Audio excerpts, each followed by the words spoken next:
there's something very special about the United States, Justin, and I love this country. I spend about 5 months a year in the United States. And over the last 1.5 years, I have learned to have a hugely more appreciation for this country. The US has been the only Western country that has allowed people to fly in and fly out of this country without being quarantined or without being troubled in these COVID days. I have been to the US 5 or 6 times in the last 1 year. There is something very special about the American spirit, particularly of the kind of people who voted for Trump.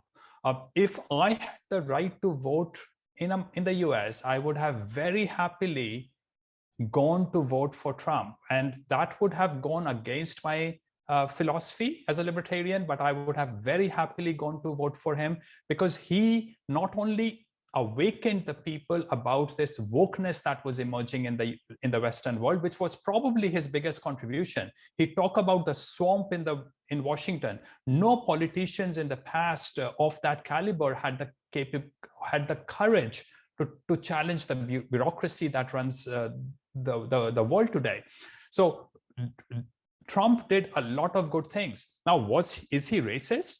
Hey, no, business people are usually not racist. You can't run a mega business like that by being racist, particularly in the construction business when you have to employ a lot of non-European people, particularly Hispanics, because some of them are actually illegal or some of them are the kind of people who are happy to work to get elevated in life. No, so there is not a chance that Trump is a racist.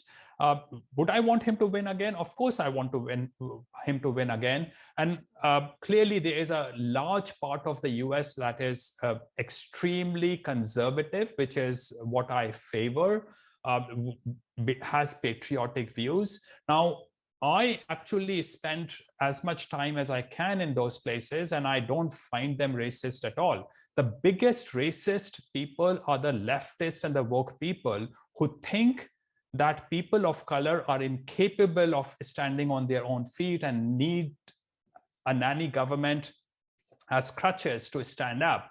The most sexist people are the people who think women are incapable of rising up in power and must be forced to be promoted out of turn in companies and in government positions. So no, instinctively, the real racists are the leftists and the woke people, and particularly the woke people, the most degraded part of the Western society, not the conservatives. And I love the conservative people. They are respectful.